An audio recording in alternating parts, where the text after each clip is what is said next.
This is 365 Sports, powered by Sikkim365.com. Welcome to the Triple Option. Here's your host, Paul Catalina. Alongside the one, the only, the adorable, the irrepressible Stephen Simcox, who is usually here on Wednesdays, but today you're here on Thursday. And it was fine. I'll tell you, we did not have a show yesterday, and here's why. I had no idea what to do. Like when you told me, like, hey, we'll do it Thursday. Like, I was like, okay, good.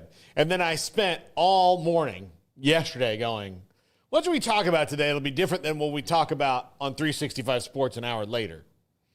I had nothing. Well, and so instead of bringing the audience what would have been a totally half-assed and total crap show, I decided to just not do it. That's actually really good self-awareness, because I have been part of some shows where, not here, but other places where we probably should have just taken the day off. You and I were on such a show, and that was every day. Some would argue 5 days a week we should have just taken the week off. We were on such a show. We were working at the radio station together, and the owner and one of the salesmen came up with an idea that we had this other signal that we needed to do a show that was more pointed towards that audience, and that audience being no one. They're already listening to the other show. Like that's the show they were listening to. It was they just could hear it. It was just confusion. Yeah, it was just confusion. They just got on and heard another show, and they were like, what's happening? Yeah, it was really – and then in fact, that was all the calls and emails we got. It's like, well, is Paul going to be back on the other show when this one's over in an hour?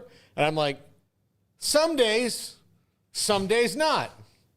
Well, which days? I don't know.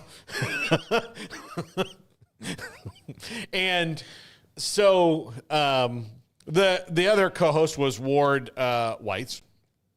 And Ward and I, we got on great. All three of us were. We were fine. Great. Ward's a great guy. So it wasn't like there was a lack of natural chemistry with Ward and me, I think, because we both had completely different ideas of what the show would be.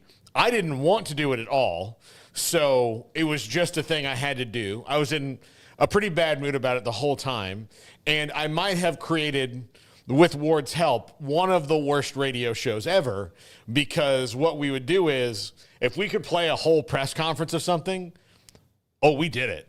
Like and then he started doing that a lot after I left. Mm-hmm. But that was one of my, like, it's the most shameful idea I think I've ever had in this business. It's the one where I cared the least and was most spiteful towards an owner who had a terrible idea.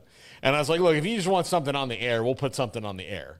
And we did a couple of segments that were kind of fun, but ultimately, like we didn't. None of the three of us wanted to do the show. It was another like a thing. It was a thing on top of what we were doing. Yeah, it was a thing on top of what we were doing, and we got no extra money for it. It was just like, I remember asking, like, oh, do we get like a bonus for this one, or there's something going on? And they're like, no, this is what you're going to do. Mm. And so it made me resentful, even so much more than I already was, which was, I will tell you, a lot. I mean, every time I thought that, like, okay, it will get better after this because I can't possibly be madder about this than I am. It was just like, no, you can't. Don't sell your anger short, Paul. It's in there. There's more in there. There's more that can be drawn out. There's more that can be dragged out. And so we had one show that was like, it was like we do an interview, and then we do like two press conferences, like 3 segments. Interview, press conference, press conference. Interview, press conference, press conference. Then we were done. It was a 2-hour show. And we did probably 40 minutes of actual talk. And it was my first time producing, so I was like, "This is a pretty easy job, honestly." I don't know why Jordan Victorian's so stressed out in the other room.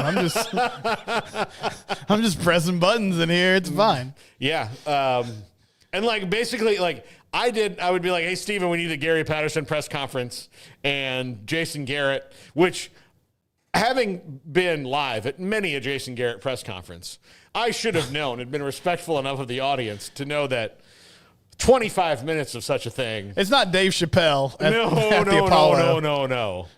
It's like they all start like he was a bit performative in the fact that like, you know, he pretended to be a human for 25 minutes. You know, like but, a lot of people have like signature lines, that come out on stage, and he would, "How we doing, guys?" every time, and then he thought that was just. He's like, "Oh man, I'm killing this." Yeah, "How we doing, guys?" I'm greeting people. I'm like mixing and matching. Like, here's the thing, and he wore like nobody could see it, but if you watched it on the stream, he wore the same exact thing every single day. They have like when you work for a team, you have a myriad of choices of clothes that you can wear with that team's logo on it. There is no like every kind of combination that you can imagine. He wore the same one every day.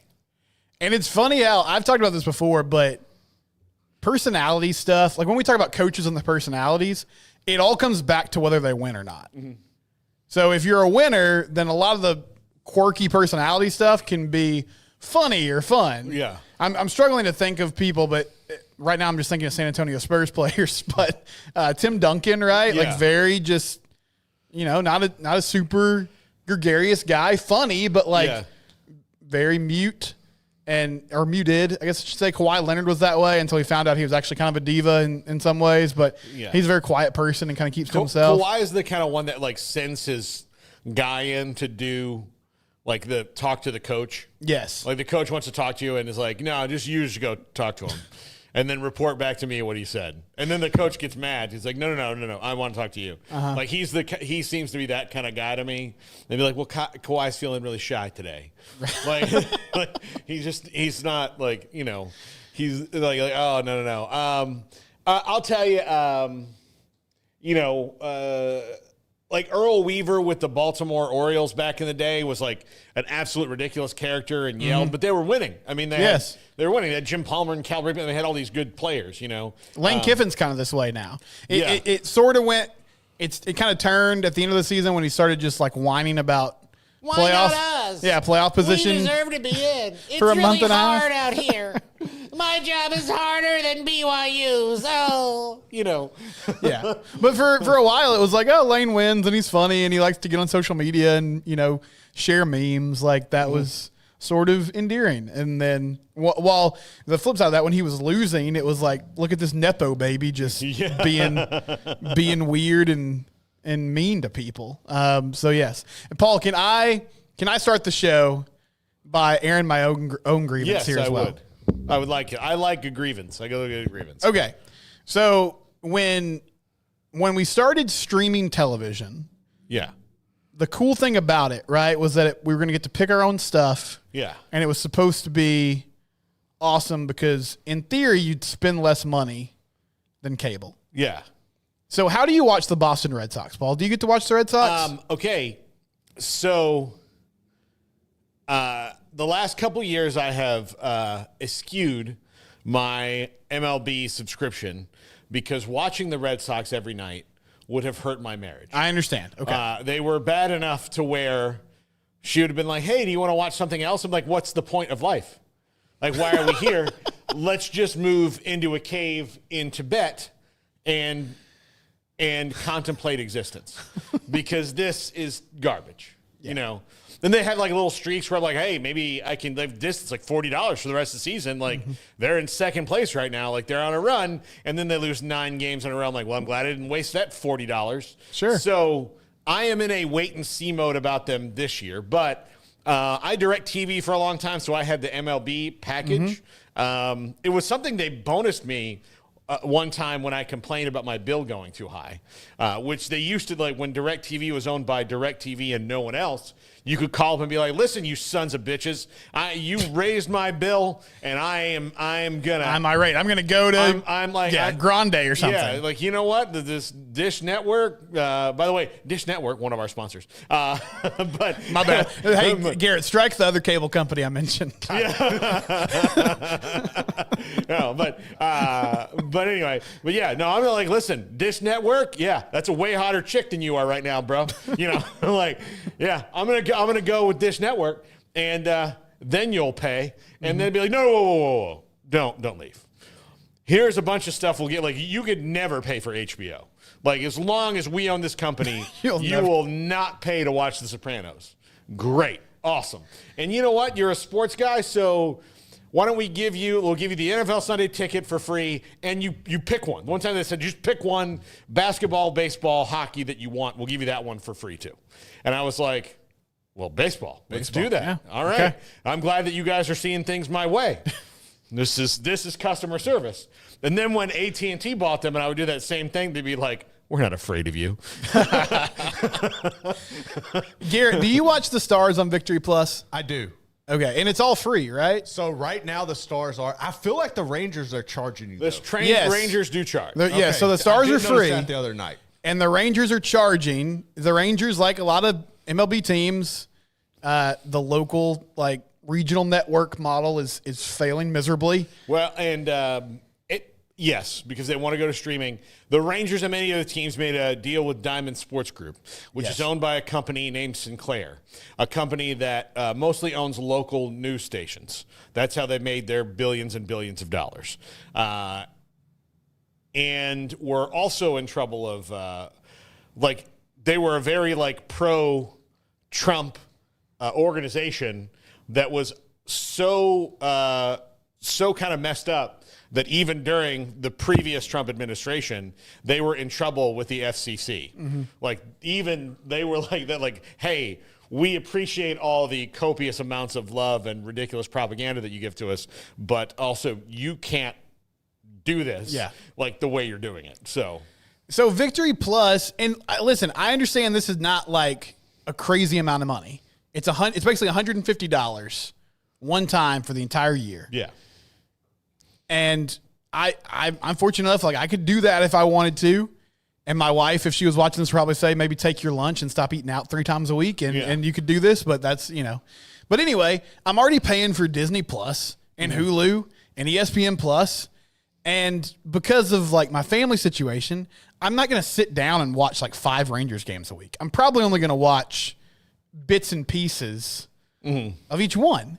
And so now I'm like, do I really want to spend this amount of money on these games when I'm probably going to watch like one a week?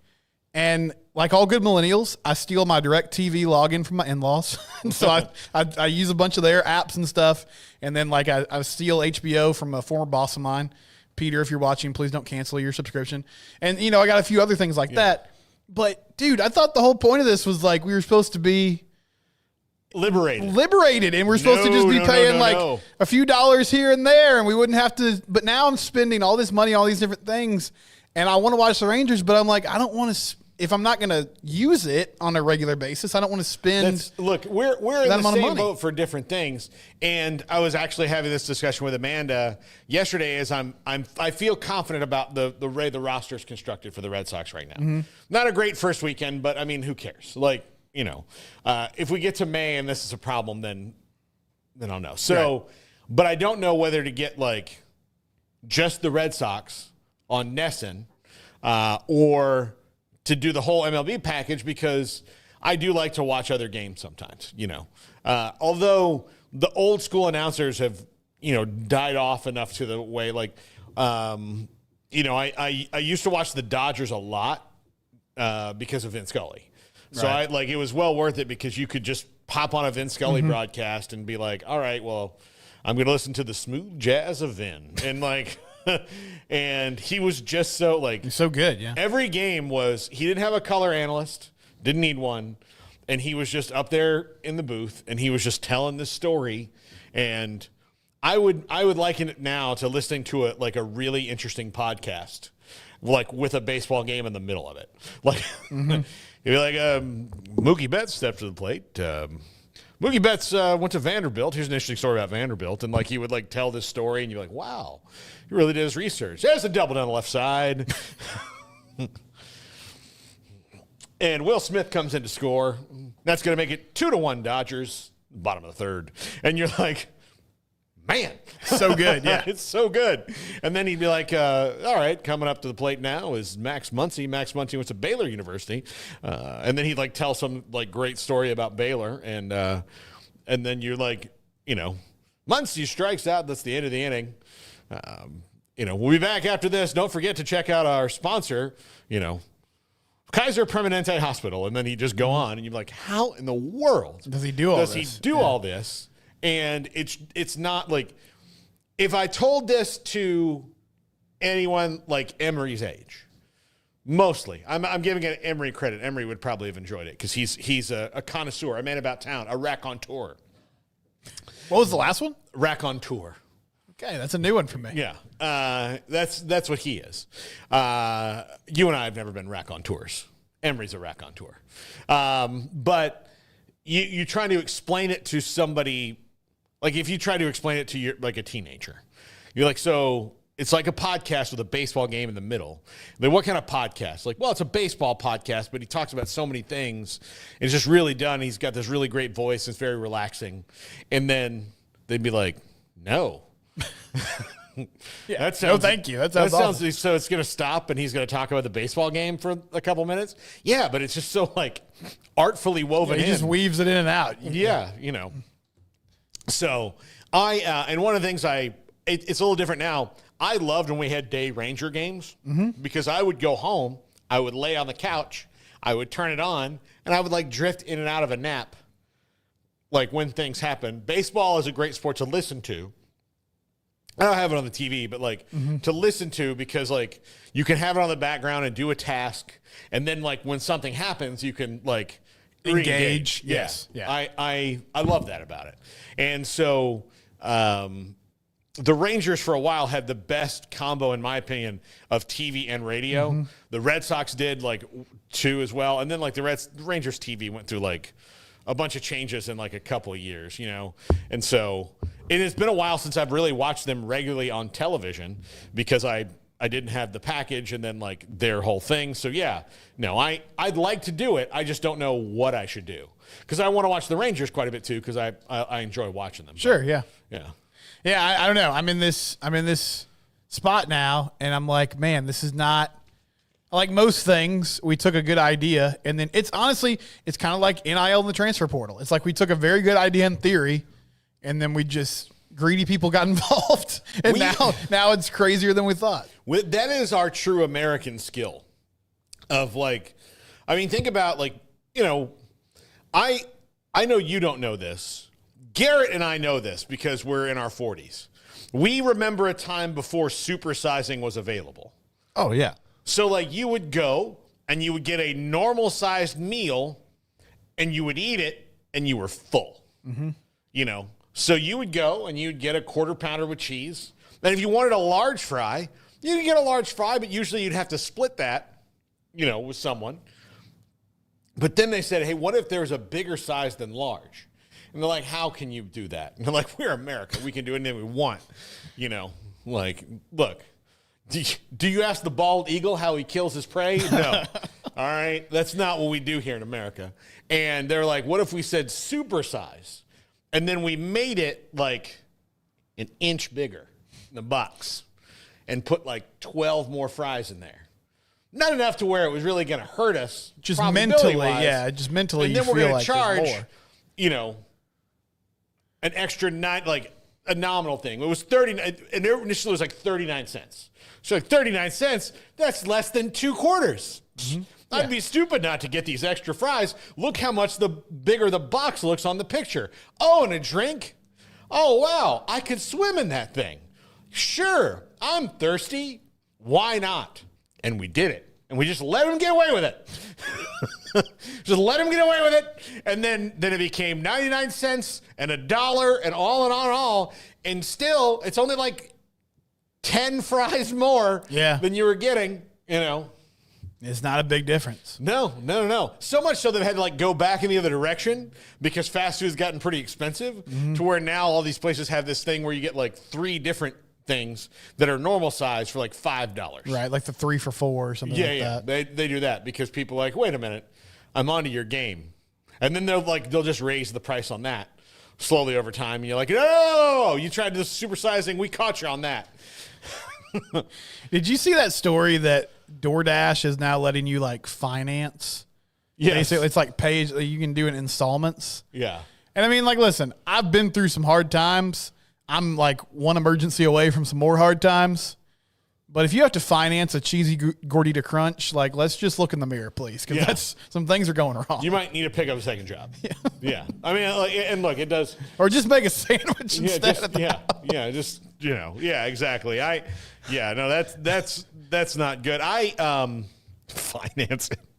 You pay interest on your on your dinner. On your Taco Bell. Yeah. Have you seen those commercials for like the apps where they say that you can like win money playing solitaire or like bingo or whatever? And like the premise of the app or the commercial is so dumb. It's like somebody's like at a restaurant or something and they get up to pay and then like their debit card doesn't work or something like that. And they're like, oh my God.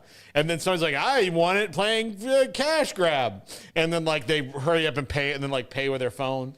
Like, do you understand what would happen if you were in a line, you couldn't pay for your stuff and you're like, hold on, I'm going to play a game. So I'm playing solitaire. Let me play a couple of quick games of solitaire or bingo or Candy Crush and I'll win the $8 I need to pay for this. There would be like you would be murdered. There would be some riots. There would be like you would absolutely like no. Put his food back. Get out of here.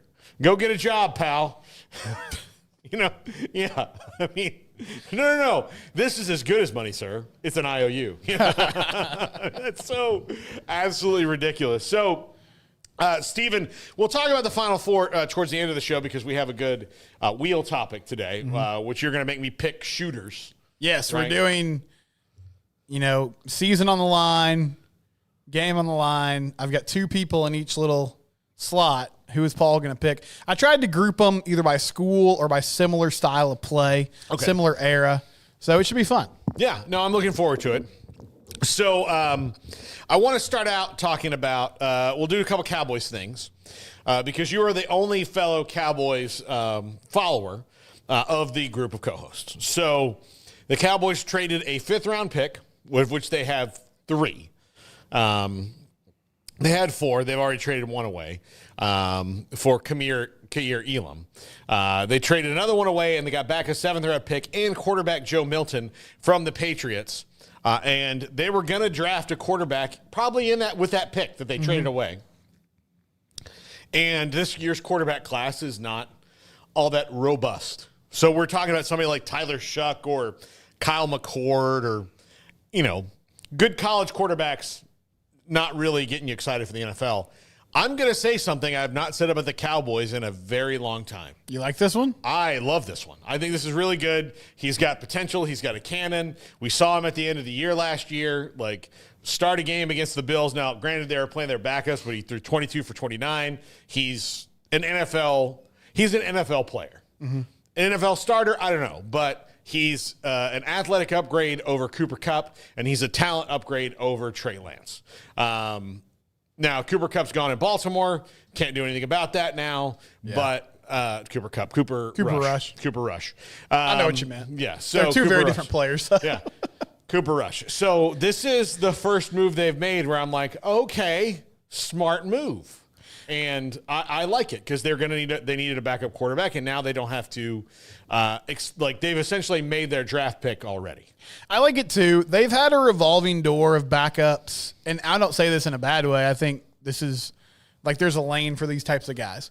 Cooper Rush, Andy Dalton for a year. Dudes that they're not going to kill you. If they're in a game, you can stay competitive. They're not going to go out there and throw 6 picks and completely put you out of a ball game. But what I like about Joe Milton, what you talked about, if you're going to take a risk on somebody, and I use risk in quotes because it's a 5th-round pick, give me someone who has the physical tools that the ceiling is going to be higher, right? So Joe Milton might end up being a decent quarterback in this league. I think he's got the physical attributes to do that. And you can, at the very least, you should be able to coach him up to a place where he can be at the level of some of those guys I just mentioned, where, hey, you go in the game, don't make a lot of risky throws, just, keep us in the ball game. And I mean, the Trey Lance thing, that ship has sailed, right? They gave him an entire preseason to show what he can do, gave him an opportunity to make plays. It didn't work. So now you're on to your next thing, which in this case is Joe Milton. I think it makes sense. And this seems like a pretty shrewd move. If he turns into something great, if he doesn't, well, then you're just out a 5th round pick, and we probably don't talk about it again. Which was a compensatory pick. Yeah, compensatory pick. It's one they got because they lost guys in free agency last year. So they also love, and you texted me this when they traded for Elam, they love like highly drafted guys who didn't work out, pan out. They're like, give me that dude. Let me see if we can get him in the building and do our best with it. Yeah. So the other thing that's going on with the Cowboys is Jerry Jones thinking that he and Micah had the deal hammered out, or saying that they did. Mm-hmm. And then Micah Parsons going like, no. Like, we talked. Like, we're cool, but, like, no, you're not going to throw shade at my agent like that. Yeah, it's bizarre. I mean, it's typical Jerry in that it's a misstep. It's a communication error. I don't know what the end game is here. I'm not sure if this is just posturing, but antagonizing one of your best players and his agent doesn't make any sense. Now, at the end of the day, I think these things will get worked out. I'm just at the point, Paul, where I think he just enjoys this. I mean, I feel like he likes, I don't know if I would say he likes lockout or holdouts, but I just think he likes the drama. I think he likes thinking he's making a deal, even though he's not. Yes, he likes the negotiation. Like, in his mind, it's like, okay, this is me putting together a business deal. I'm selling land for oil or something like that. Mm-hmm. We're going back and forth. But the reality is we know what these numbers are going to be. And you've said it before. It's just like, it's clearly out there. Other edge rushers have established contracts this offseason. Like, just get it done and move on with your life so that we don't have to continue this conversation for 3 more months. Well, last year he was like, well, we got to see how, like, when it was CD and Dak, like, we got to see leaves fall. Like, no. You make the leaves fall. Be the first leaf. Right. Be out in front, and you're going to save money. Like, he keeps thinking he's going to get some kind of deal. And I almost think that, like, there's got to be something like, oh, this is a deal. I mean, like, look at this. Like, look what the Bengals gave Burrow. Like, come on. We're not chumps like Mike Brown, that. Well, remember when the Zeke holdout was going on and Jalen Smith was just kind of like, well, I'm here. Yeah. and they hammered out a deal like that. Mm. And they had Jalen up there looking like a teacher's pet. He had glasses on, and he was like, I just love the Cowboys. And Jerry was like, see what we did? But here's Jalen knew. We talked about this yesterday. Jalen knew he was on borrowed time. Oh, okay. Yeah, I didn't think about that aspect of it. Yeah. He knew. I mean, like, he knows how his leg feels. Uh-huh. He knows. So if they're going to say, like, hey, would you like this contract done? He and his agent are going to be like, yeah, you bet your ass, because I don't know when this is going to end. No, I don't blame him, but I think it's a good. I really like Jalen Smith. Right. I think it's a good example of, Jerry he always wants to feel like he's pulled one over on people. But it's weird that for a guy who is, like, in a lot of ways very innovative, he's done a lot of things for the league and for the Cowboys that has been successful and other people haven't done. He just likes this tired old way of negotiating. I don't understand it. Yeah, no, it is. I think that that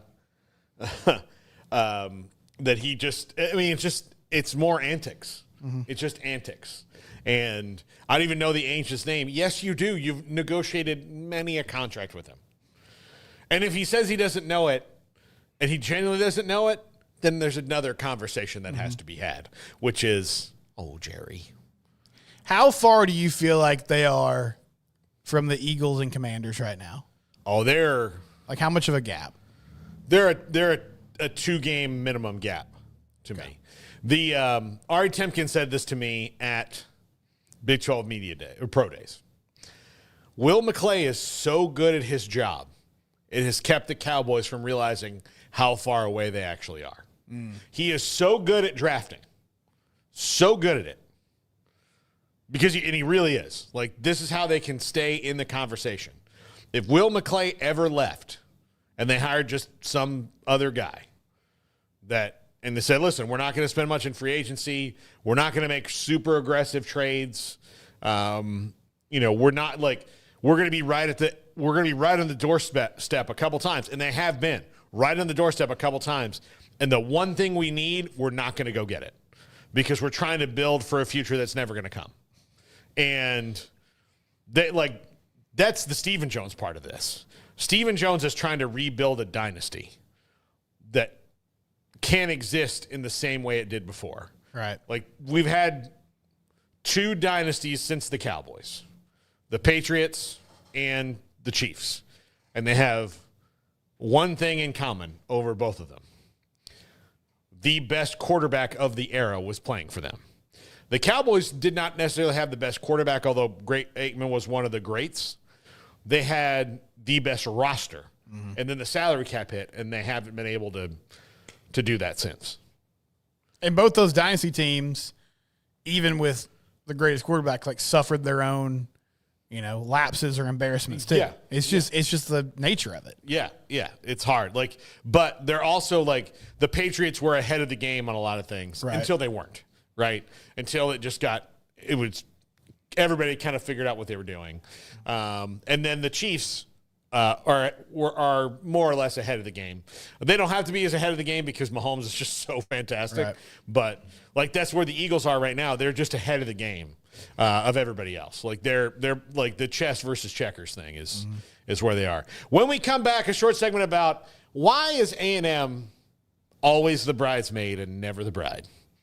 Because they've lost another coach and the last few years have been tumultuous.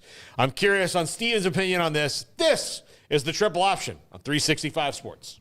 Hundreds of things that can affect our sleep, but what's affecting yours? Sleep Doctor's Home Sleep Test brings the precision of a sleep lab into the comfort of home to help you get answers and unlock a lifetime of great sleep. Start now at sleepdoctor.com/TV.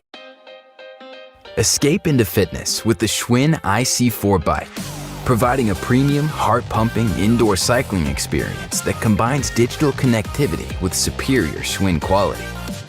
The IC4's smooth, quiet ride features magnetic resistance with 100 micro-adjustable resistance levels, an intuitive resistance knob, a beautiful backlit LCD display, adjustable race-style seat, dual-link pedals with toe cages, and a pair of 3-pound dumbbells with easy-reach cradles. Place your phone or tablet on the media rack and keep them charged with the IC4's convenient USB charging station. Extra-large dipped handlebars for premium grip and dual water bottle holders for staying hydrated. The Schwinn IC4 comes with a slim, comfortable, Bluetooth-enabled heart rate armband that continuously monitors heart rate to help you stay within your target zone. But the best part about the IC4 is premium digital connectivity. Digitally immerse yourself in a world of virtual races, exotic locales, and stunning trails from around the globe. With connectivity to cycling and coaching apps like Peloton, Explore the World, and Zwift, with the Schwinn IC4 bike, you can ride with Peloton at a fraction of the price.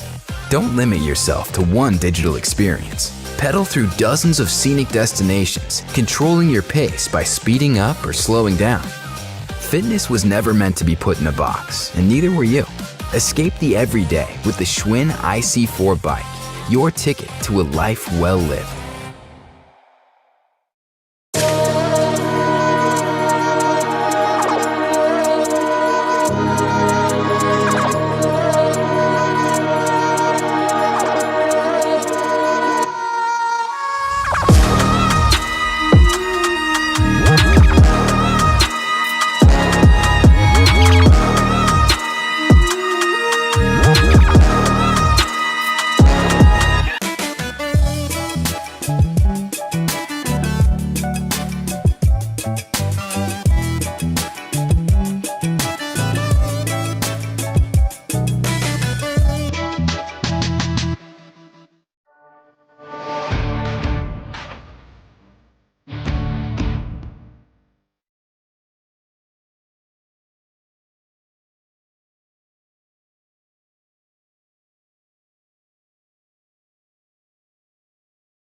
This is 365 Sports, powered by Sikkim365.com.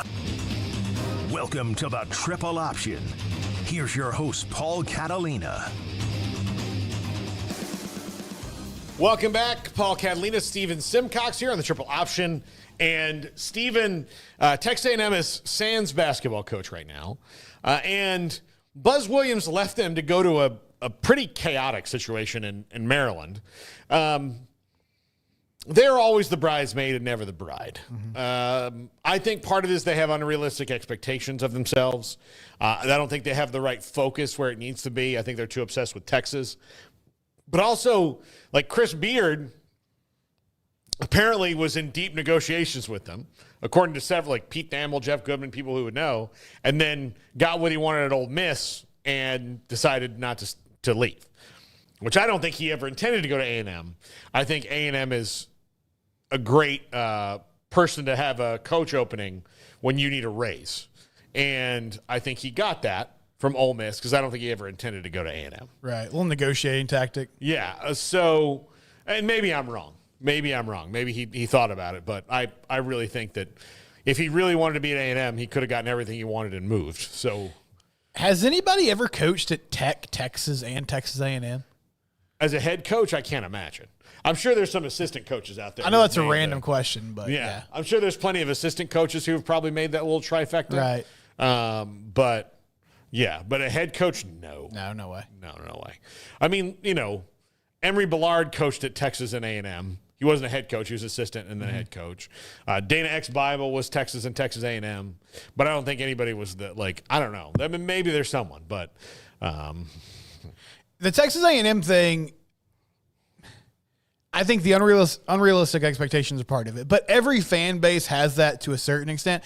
I feel like it's a combination of unrealistic expectations, and I don't want to say a lack of commitment because I think people there want to win. Like, obviously, they are trying to fund it, right? I mean, they're not, sitting on the sidelines. But nobody has won in a national championship way in a major sport there in such a long time. I just wonder if coaches look at it and say, well, at least at LSU, yeah, I know if I have a bad year, everybody's going to want me fired, but at least there's a track record there of people reaching the mountaintop, right?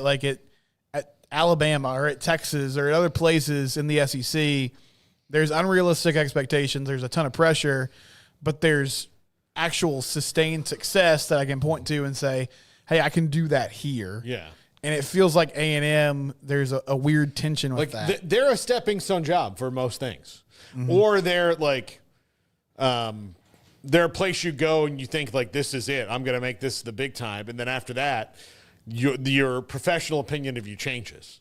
You know? Yeah, and buzz was such a weird thing. I mean, I know, just looking at reaction the last few days, I know a lot of A&M fans are sort of like good riddance, which is pretty typical of coach leaving. I think that he certainly made the program better, but he was getting paid good money, and I just think they were he's around a 32 guy, right? He's a first weekend guy, but to go to Maryland, I mean, as you said, that's a chaotic situation. They're far removed from the Gary Williams era. They're not in the ACC anymore. I mean, that's not a powerhouse basketball job anymore. That's just. So interesting that he made that lateral move himself. But, yeah, I mean, A&M, baseball team's struggling in a big way right now. They just lose their basketball coach. We'll see what happens with Mike Elko. It just feels like they're always sort of on a roller coaster. And I don't think the lack of continuity there doesn't help either. With the administration, I mean, they've changed athletic directors recently. They've changed presidents. They've had a lot of head coaching changes. So there's always some unrest there, Paul. It doesn't feel like a university where there's a lot of, kind of standard tentpole people carrying the flag each and every year. Yeah. And it's unfortunate they have everything you need and want. Mm-hmm. Could ever they don't want for anything financially. The worst thing you can say about them is College Station is kind of, it's not remote, but it's it's the only thing within an hour of it in any direction, right? Bryan College Station. In any direction, you're an hour away from from anything, Houston or Waco or whatever, an hour or so away. An hour, like, they're in a nice little central location. They're like 90 miles from Austin, like 90 miles from Houston, they're 90 miles from Waco. Yeah, but like, that's the worst thing you can say about it. Like, that's most college towns, right? And that's what it was. It was a true college town for a very, very, it was just that. Like, before there was a mall there, like, Bryan was the town and College Station was the college. Right. Like, that's what it was. So, I don't know.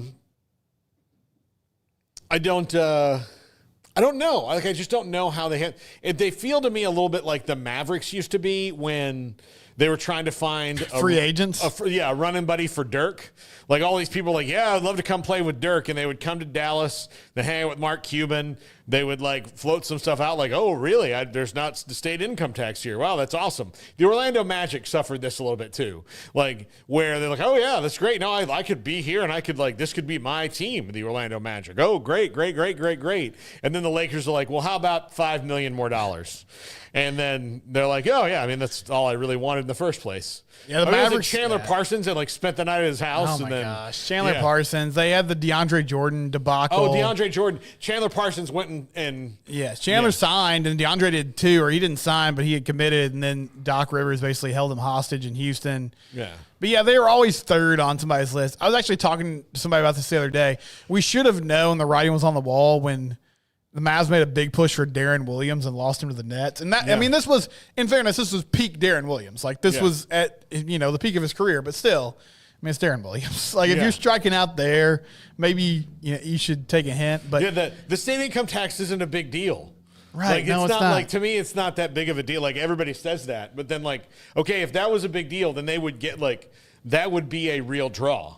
But you make so much money, I promise you most of NBA players have no idea how much they're paying in taxes. No way. And I'll tell you where they get you in our state. God bless. Property taxes. Property taxes. They get a get back. Yeah, no. Like, it's one of those things. Well, that's the other thing they say. Like, oh, hey, that big house you're going to build in Highland Park? Like, there's no state income taxes, but boy, the property taxes on that sucker.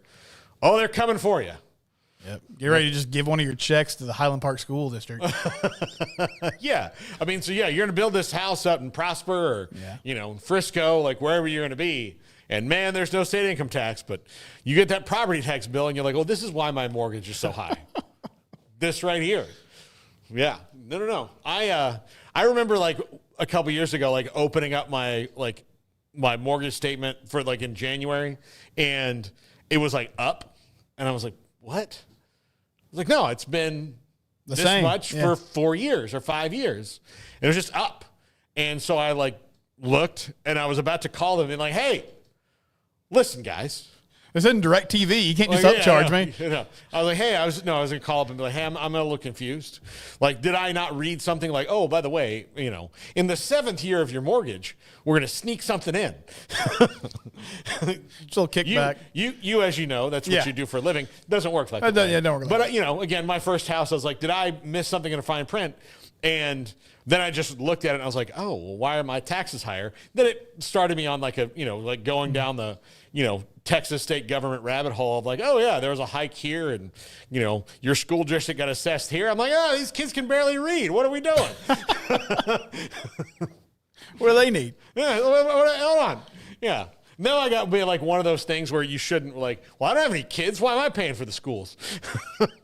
I mean, that's a fair argument, yeah. I should get to pick the taxes I pay, much like streaming services. Yeah, I'll skim on the school health tax. Insurance, medical, like Social Security, like all those things can benefit me. But until I have a kid, I'm not paying for you. Yeah. I'm not paying for your kids to learn the alphabet. Yeah. How bad do you need these new textbooks? Yeah. You come to me and make the pitch. You with your 3 little kids, or they're not even school age yet. Come to me when they need it. That's how I thought for a second, which is dumb. It's dumb, but losing money makes you dumb. It sure does. It really does. Like, you lose money, you didn't do anything. I didn't do anything to lose that money. No, you didn't. Nothing changed about my house. Your house probably deteriorated a little bit, honestly. Look, it's older and it's worth more now. Yeah. I don't understand it. I don't either. Yeah, I don't It's worth more, but I may not be able to sell it. I don't why? It's not right. Yeah. I don't get it. Emery, will you please bring the wheel? I can rant about a great many things that have to do with for sure. great American experience here. All right, so we're doing pick the person to take a shot to save your season. I included current players and former players. Just so everybody knows, this is guys that were like really clutch in college. So Robert Ory's not on this list, even though he would probably be like first pick for a lot of us because that was his entire career. Yeah. It was just like, hey, Kobe Bryant's getting double teamed. Let me hit a three. Or Yeah. Manu Ginobili's, they crashed down on Tony Parker when he was getting in the paint. I mean, hit a big three against the Pistons down. Oh, there was one of the games in the finals of the Spurs. I remember it was like 7 of 9 from 3, and he took those are the 9 shots he took.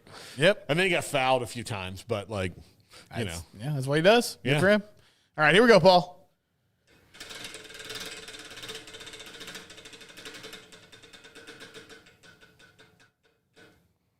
Okay, your first decision, a current one. LJ Cryer or Cooper Flagg? Garrett, this one's really hard. This one is hard. Man. I'm going to go with experience here. I'm going to go with LJ Cryer. Okay. Yeah, I'm going to say that the experience of being a 5-year player, have played in a title game before, have made a deep run before. I'm going to go with LJ Cryer, who was really good when he was here and has really grown up a lot even past that. So I'm going to go with LJ Cryer. Who you got Saturday? You got Houston over Duke? Yeah, I do. I picked Houston over Duke from the beginning. I just, I don't know, I don't know how good I feel about it, but I do. I have Houston over Duke, and I have Florida. Well, I had Florida over Michigan State, but now I'll take Florida over Auburn. I had Florida over Michigan State, too. Yeah.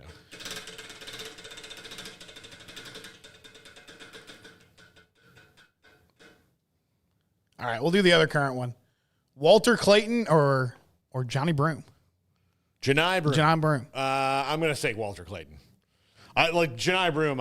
I thoroughly enjoyed the game he played the other day. That was unbelievable. But I'm going to take Walter Clayton. He's just, if you watch the end of the Texas Tech game, like the last 5 minutes of that game when he knew he had to like really turn it on and like up his effort level, was Steph Curry like.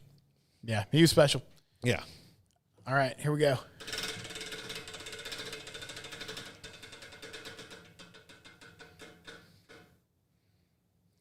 Steph Curry or Jimmer Fredette? I got to go with Steph. Yeah, that's the right choice. I mean, I got to go with the greatest shooter who's ever lived. It's a tough draw for Jimmer. Yeah, I wanted to include him, but yeah, it's a tough draw. But like, if there's anybody who I would say like, oh, I don't know. I mean, it might be Jimmer, but the greatest shooter of all time. I mean, I would take Steph Curry probably over everybody on the wheel here. he's always looked, Steph, I'm talking about, he's always looked sort of undersized. But I was watching highlights from his Davidson run, like before we did this. Oh. He looks like a 5-year-old. Yeah. In an adult's uniform. Yeah. No, I mean, that's what, like, you understand, like, why, like, Del Curry's kid could get overlooked. Yeah. Even though they're like, man, he's a pretty good little shooter in these games. But, like, they're like, oh, well, you know, like, he's wearing a small uniform there and it's still draped over him, you know. Like he's pretending to be a basketball player for Halloween. Yeah, it looks like he's pretending to be a basketball player.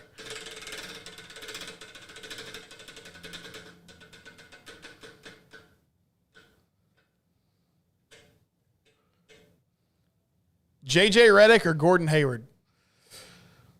Ooh, I'm going to take JJ Redick. I'll take JJ Redick. I like Gordon Hayward. But I'm going to take JJ Redick. You know why? JJ Redick is enough of a douche to where he's not affected by outside noise. He's not like, I'm not saying that like, even derogatory. No, I totally agree with you. And his PR turn, like post Duke, has been incredible because he was one of those Duke villains. Yeah. I mean, he's kind of not Leitner level, but I mean, sort of. He's somewhere between Leitner and Grayson Allen. Absolutely. Yeah. Like Grayson Allen was the dukiest Duke level villain.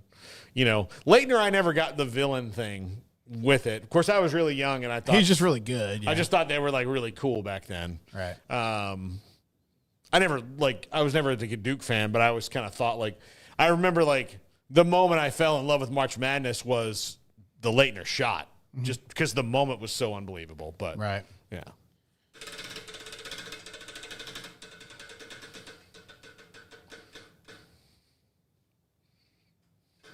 Ray Allen or Rip Hamilton? Ray Allen. I mean, Rip's good and all, but like, come on. Yeah, it's a different level. I mean, he got game. That's right. I mean, they couldn't cast Rip in that movie. They didn't have Rip with Denzel Washington. No. Trying to act. Yeah. So, yeah.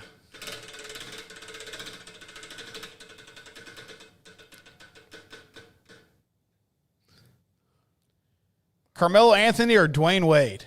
Dwayne Wade. Yeah. Melo's like, because Melo, did he ever get a ring like being on like one of those like random teams he was on at the end? That's a great question. He I can't never- remember. What? No, I don't he think didn't. so. Yeah, see, he never got the ring. He was like, and he was on some really good teams. He was just never on a great team. He's never on a great team. You get the national He did. championship. He at did get the Keys, national yeah. championship. But I'm gonna go. I gotta go D Wade Dwayne, there. yeah. Yeah.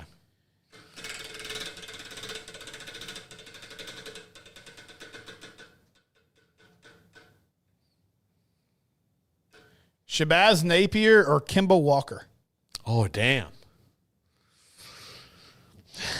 Shabazz was more of like a long term. Like we knew about Shabazz kind of like all year long. Yeah. Kemba was, and he was like from like January 31st on, was the best player in college basketball that year. Oh God. I'm going to go with Shabazz Napier. Okay. I'm going to go with Shabazz. Although Kemba, man, I was there. When they won that title with Kemba, I was there. It was in Dallas. It was at Jerry World.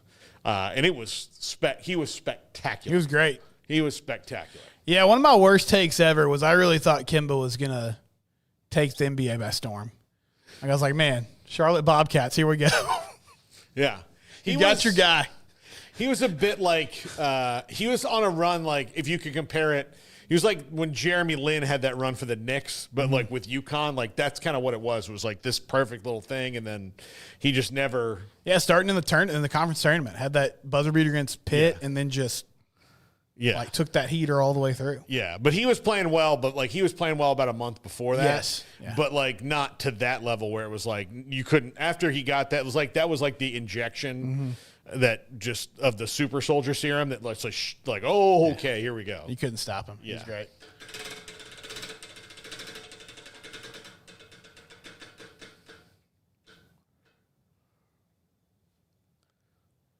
Christian Laettner or Jamal Mashburn? Oh, Leitner. I mean, he's Yeah, made the Leitner's greatest like shot- stat. I mean, yeah. Made his greatest shot in NCAA history, possibly. But Monster Mash, man, he was really good. All right, we'll kind of rapid fire through the rest of these. Larry Bird or Magic Johnson? Oh, crap.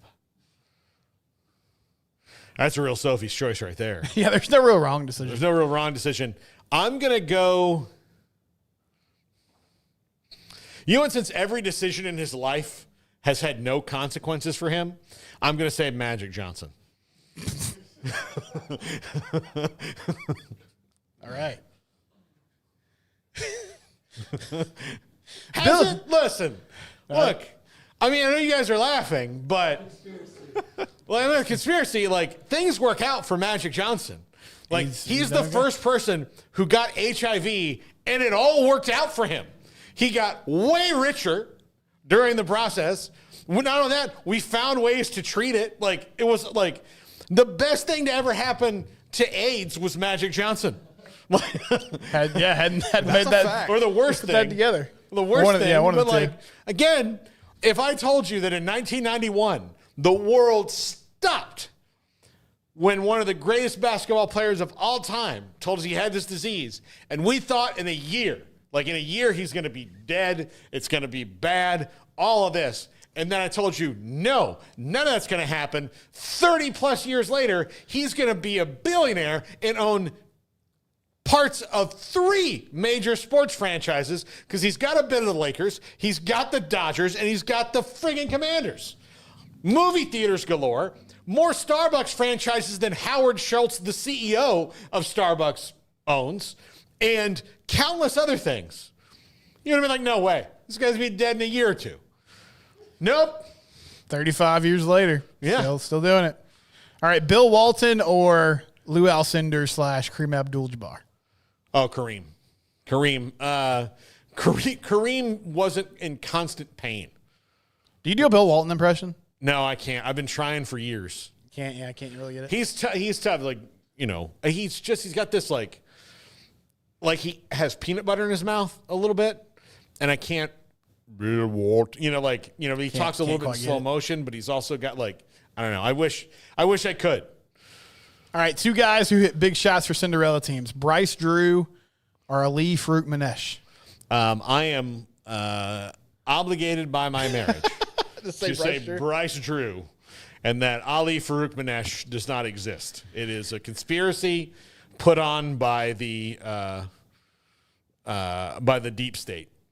He's coaching somewhere. He's at Colorado State. He took over for Nico Medved. Yeah. Okay. I know what you're going to say here, but this is, and Amanda might kill me for the 2 choices I made here. But by the way, Bryce Drew also beat Florida State. Oh, that year. Yeah. Okay. Danny Manning or Mario Chalmers? Chalmers. Okay. Chalmers. Yeah. No. Yeah. I would not be surprised if one day she made me get a tattoo of Mario Chalmers on my back. No. All right. Well, that's our wheel, Paul. Yeah. Her favorite, though, was her favorite Kansas player of all time was Devontae Graham. That was her favorite. He never got to win, which is a bummer. But yeah. So, but Mario Chalmers would have been over that. She was in 1988. She was 3. So she wasn't. Yeah. Mario in 2008 when Mario Chalmers was there. She, had already, let's see, was she have graduated? Was she in school? I think she had probably just graduated a couple years before. So yeah. So it was really very fresh in her veins. So yeah. Look, I'll tell you, if we were playing the life raft game of me and any of those guys, Mario Chalmers, Jalen Wilson, Devontae Graham, Kirk Heinrich. You're off the boat. Oh yeah. Bill Self, especially Bill Self. I'm in the water. I'm in the water. She's gonna have priorities. She's going to, I've been telling you to exercise more anyway. This is your chance. Make sure you save us. Okay, great. Hey, babe, it's cold in here. Okay. All right, well, you can get out of the water for a second. Don't get back in there. Don't get Bill Self wet. No, yeah, don't get Bill Self wet. We don't want him to get hypothermia. Yeah, no. Ochai, Abaji. Christian Brown. You know how many random Nuggets games we've just had to turn on because she saw on social media that he just hit 3 threes? Man, I want to keep going down the list. How many random Kansas players can we name before you get in the boat? Are you in the water with Wiggins in the boat or what? What's the? Oh yeah, no, Wiggins would. Yeah, no, Wiggins. I'm in the water. Now I'll tell you, Hunter Dickinson, KJ Adams, or DeJuan Harris? No, they're in the water. Yeah, so I better hope that if it ever happens that it's one of those guys. They're all I'll be look, Dickinson's way taller than me. He can just kick our, KJ Adams is an effort guy. Give us some effort. Push this boat to shore, buddy. So, but no, especially if it's Bill Self or Devontae Graham, I'm screwed. You're swimming. Yeah. At least you know your place. I'm just, yeah. Absolutely. So, and I could never, if I said, if it was me and her and David Ortiz, I'd be in the water. I'd be like, David, Poppy, don't do it. Amanda, don't do it. I'll still be in the water. I got it. You got shot in the kidney. I don't want anything to happen. That's true. He did. I don't want anything to happen to you. I want you to die at 110 years old. Take it easy, brother. Just, peacefully in your sleep. While all of Red Sox Nation gathers around the home you're in, we hold candles. Although I'm not that much younger than him. No, yeah. So I would be wheeled out there as well. What do you got on the big show, Paul? Garrett, what do we have? We have Samcon 340 off the radar. Mickey Spagnola. We'll get into the Stanford schedule, and we'll go from there. Okay, all right. I did not have my email up during this time. So, Samcon, off the radar, Mickey Spagnola. We got a lot of transfer stuff to talk about. Langston Love, by the way, went to Georgetown. Baylor actually then turned around and got presumably his replacement in a guy named J.J. White from Omaha. So, and then that's, that and other news and notes. There's some empty slots for some freedom. We can move. We can shake, Good. I like it. Yeah, we can improv. We can Yes, and. we can yes and we can dance to the music of the show. So it reminds me I have not done my top 5 yet, so I'm gonna have to do that right now. Okay. That's gonna do it for the Triple Option. We're back on Monday. See you then, everybody. Hundreds of things that can affect our sleep, but what's affecting yours? Sleep Doctor's home sleep test brings the precision of a sleep lab into the comfort of home to help you get answers and unlock a lifetime of great sleep. Start now at sleepdoctor.com